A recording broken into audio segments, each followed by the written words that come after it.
So I put out that last video about what it takes in New York State to be an LLC.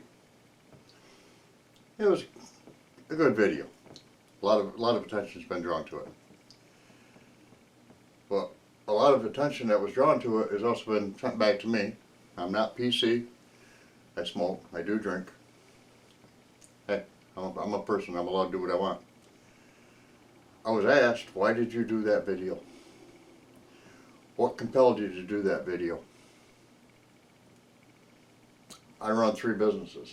I run Dollar Seed, I run Midline Graphics, and I run a wood shop. Midline Graphics does work for Dollar Seed. It's part of the same company. And the wood shop does work for Dollar Seed and Midline Graphics, part of the same shop.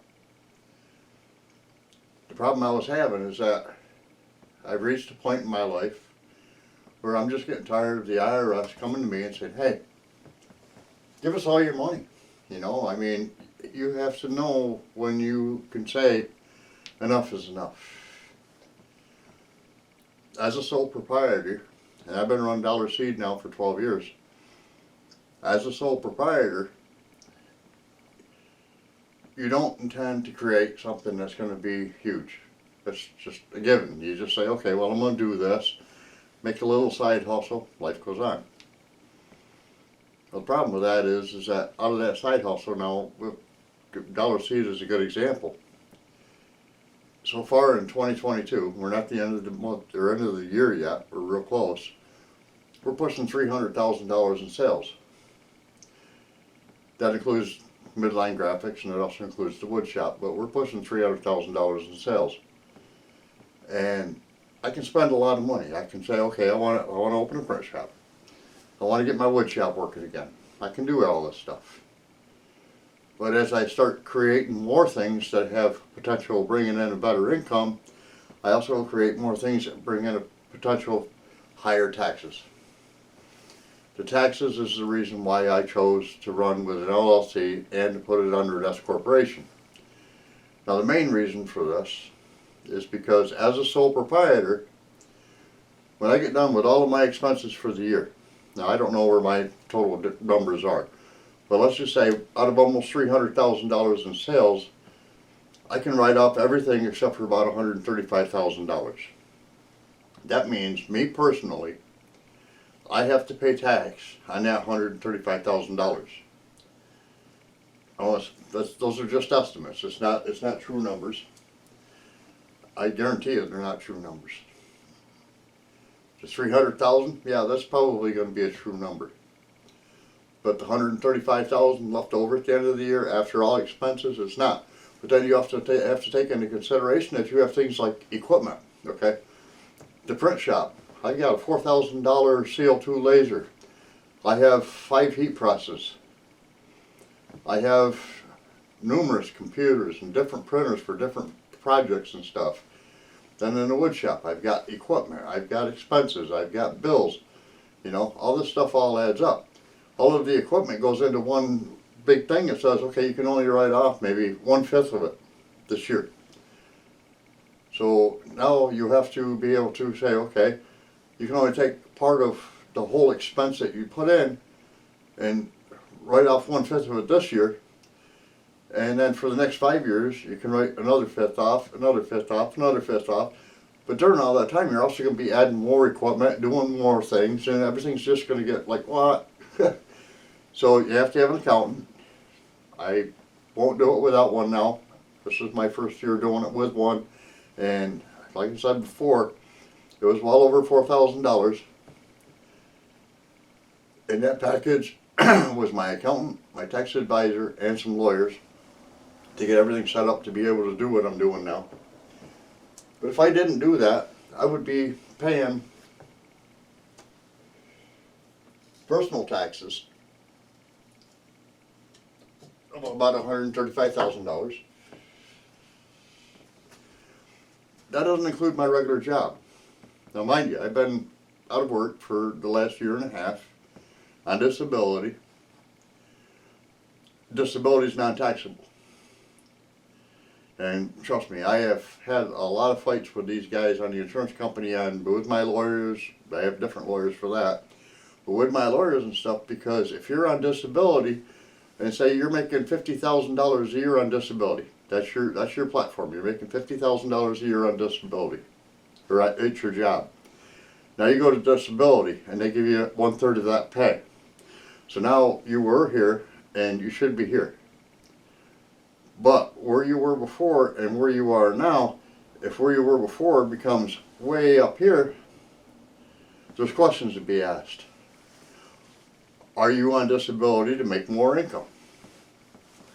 The wood shop is a big issue on that. There was one guy that my lawyer brought me out the case of, where he had a wood shop, and he probably averaged $20,000 a year at.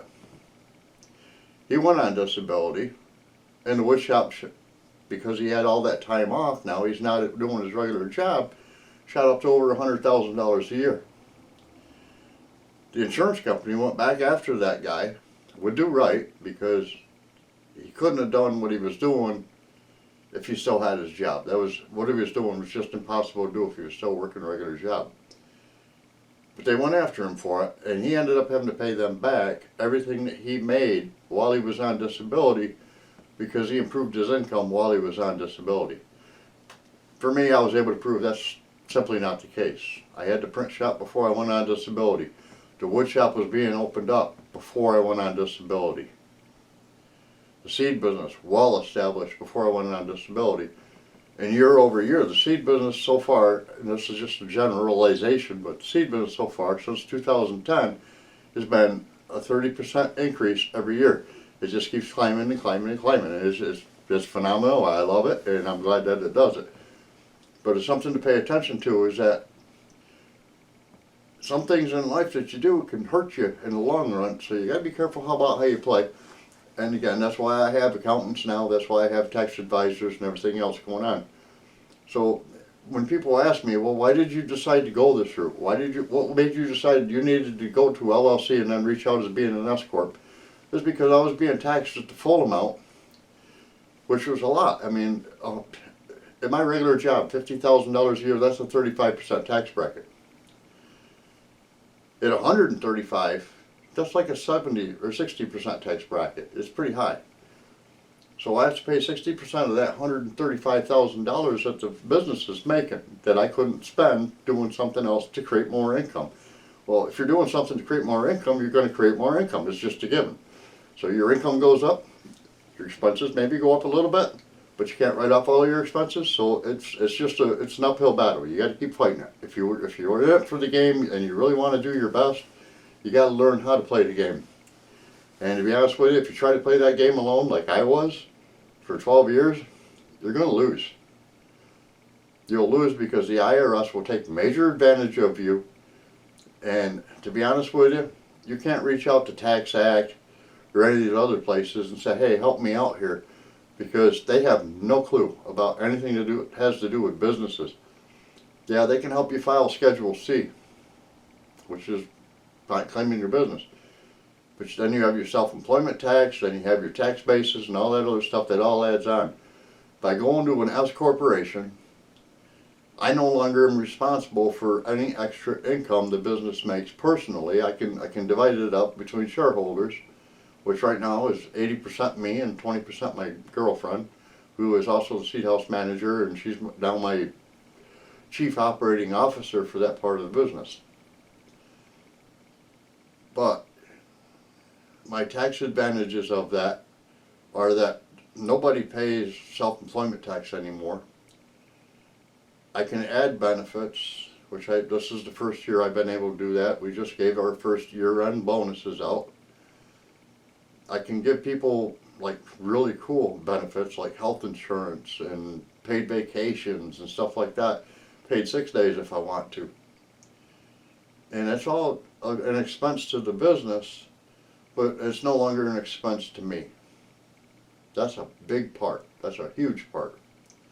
So that's my update for you. That's why I did the New York State, what it takes to become an LLC video.